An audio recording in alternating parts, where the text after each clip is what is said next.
What's up, ladies and gentlemen? I'm starting a new series here. Look, it's going to be individual, and I'd like to keep the series going as long as possible. It's based on rugby teams that I found to have been the scariest rugby teams in history. This will not include any South African teams, unless you're including Alice Coetzee Springbok teams. They were scared for the wrong reasons, because you were scared of losing as a South African, and I'm talking about embarrassing results. But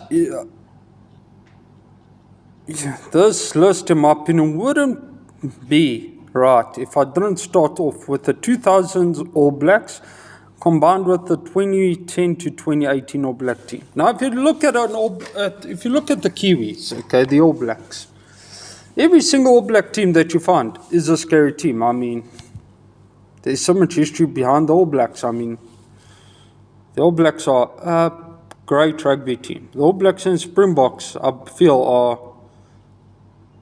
The Springboks are scary because they're physical and they're big, and look, they're a strong team.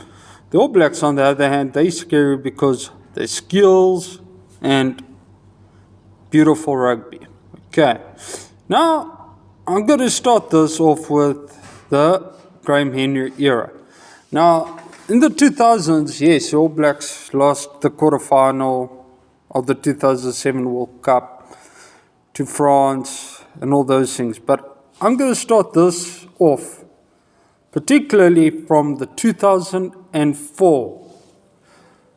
The year 2004. Okay. Now, in the 2000s, the All Blacks lost in the 2007 World Cup quarterfinal to France. But that doesn't steer away from how strong this team was. Now, let me give you an example. The earliest example of how strong the Graham Henry All Black team is the first series Graham Henry was in charge of was against the World Cup winning England team, the team that won the 2003 World Cup, and an English team that was literally almost unbeatable in that era. Okay, you talk about an England team that in a year beat the All Blacks, South Africa, and Australia in 1 year. And that is just scratching the surface there. Okay? This English team was the last team that is not of Springbok or All Blacks team to win the World Cup as well. Just putting that out there. Okay? So Graham Henry's tenure as a coach began with 2 wins over this English team. Now look at this statistic on aggregate. The All Blacks won both games combined with a combined aggregate of 72-15. They kept that English team trialless. Now that English team consisted of Jason Robinson, Josh Lucy, and Mark Cueto. Okay? And this All Black team just brushed him aside with pure ease. Okay? And then they went on and got a 45-6 victory over France under new captain Tano Maga. Okay? Yes, this All Black team finished last in the 2004 Tri-Nations, but that was just a build. They was just starting to build for something better. The 2005 All Black team saw something even more dominant. Okay? Now, yes, the British and Irish Lions do not have a particularly good record against the All Blacks, but this wasn't a Lions tour that good advertisement for the British Irish Lions. All Blacks hosted British and Irish Lions in 2005, and this is most probably the weakest British Irish Lions performance I've seen, but also one of the best All Black performances I've seen. They pushed a British and Irish Lions side, coached by Clive Woodward, aside with pure ease. All 3 games, the All Blacks won by 10 or more points, okay? And this British Irish Lions side had Johnny Wilkinson, Brian O'Driscoll, and Ronan O'Gara, to name a few players out. But this was also, look, there was also controversy on a dangerous tackle and clean out on Brian O'Driscoll, but that's irrelevant to this. Okay. Now let's go further down. Okay.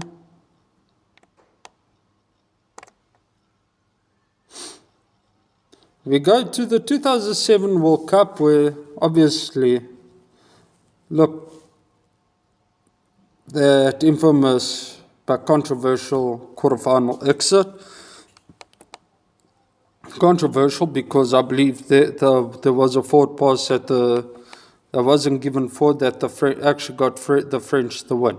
But then we go to the year 2008, okay?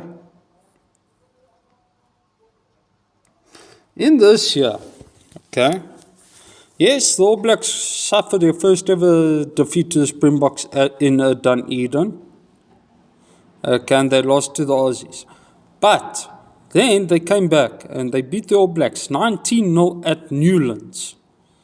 Now, if you want to know how significant that is, look, Newlands is no longer being used for, okay? Newlands was one of the stadiums that it was tough to beat the Boks at, okay? The All Blacks then played their final match against the Wallabies at Brisbane, okay? Now, Brisbane, Wallabies, okay, look, I don't know if it's only the Boks, but they found it difficult, but it's difficult to win at Brisbane. All Blacks beat the Wallabies 28-24 in Brisbane, okay? Then we go to the 2009 season, okay? It's not really season the All Blacks would like to talk about, but it was the start of something special. Despite losing 3 games in a row against the Springboks, okay? The All Blacks started a 15-match winning streak in the European Tour. This streak started with a 33-6 victory over Australia in Wellington.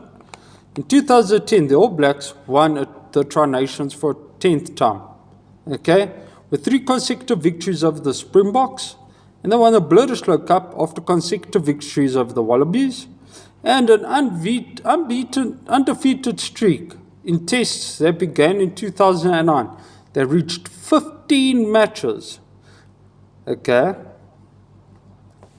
The All Blacks would go on to lose their first game out of that entire streak, the 2011 Tri-Nations, okay? Now, please note, the 2010, they lost a game, 1 game in 2010. But then the All Blacks went on to lose a match in the 2011 Tri-Nations, okay?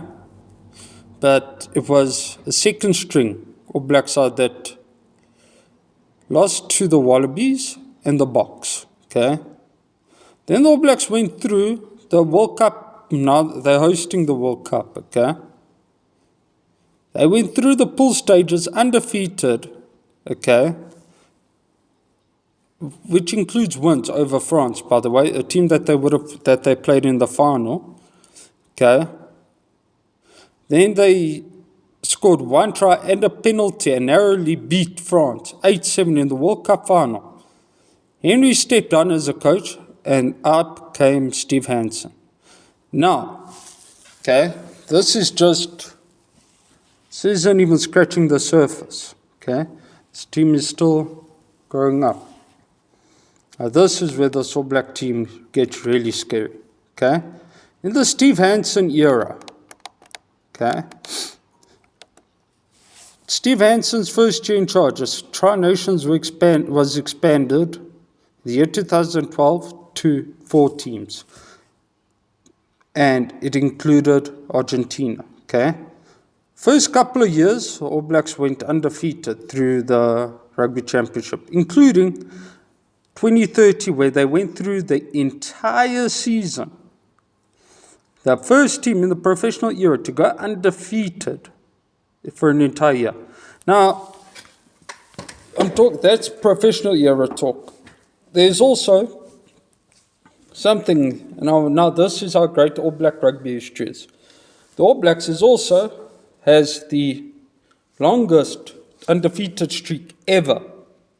Now this is pre-professional era, 1987 to 1990. 1987, the All Blacks won the World Cup.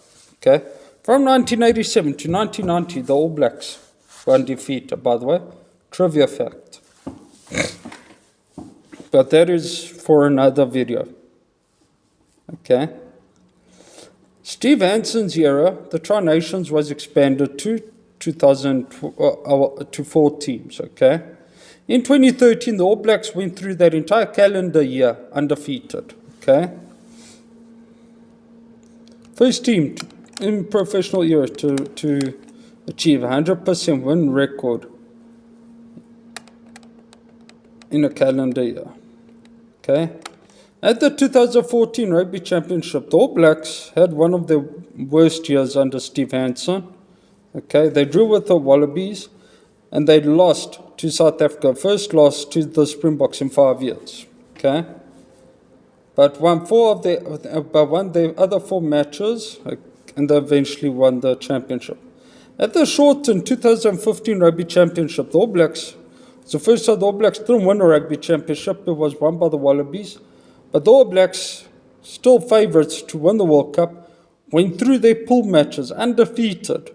Okay, they defeated France 62-13, the highest playoff point, the highest score in playoff rugby in a World Cup. In the quarterfinals, and then they beat the Springboks with a hard-fought 2018 semi-final victory. Then they essentially beat the Aussies 34-17 in the final, to become the first nation to win back-to-back World Cups and to win 3 World Cups. Okay. The All Blacks then went through the 2016 Rugby Championship undefeated, claiming bonus points in each and every single match, only team to do so, under the new captain Kieran Reid and vice-captain Ben Smith. Okay.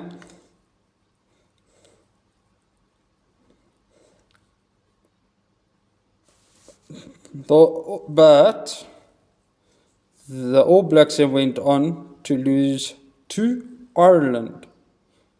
The first ever loss to the Irish, 40-29 at the Soldier Field, Chicago. Home of Chicago Bears, my least favourite NFL team. 2017 was a bit of a drag. The All Blacks had a controversial draw against the British and Irish Lions. Okay, and there was a red card and all those things. Look, it happens. Yeah, but we're going to go on to 2018. At the start of the 2018 season, the All Blacks were off touring French side easily with the 3-0 series victory. Won their first game of the Rugby Championship against Australia 38-13 and then beat them again 40-12. For yet another year, they had the Bledisloe Cup. Another easy win against Argentina with the 46-24 scoreline, but they were subsequently shocked by the Springboks 34-36. I believe that 34-36 win for the Boks is what really, started taking the All Blacks a bit off the wagon, okay? I'm not taking anything away here. In the autumn internationals of the 2018 season, the series proved relatively difficult for the All Blacks. They had a single-point victory over England, 16-15. A second ever loss against Ireland, 16-19.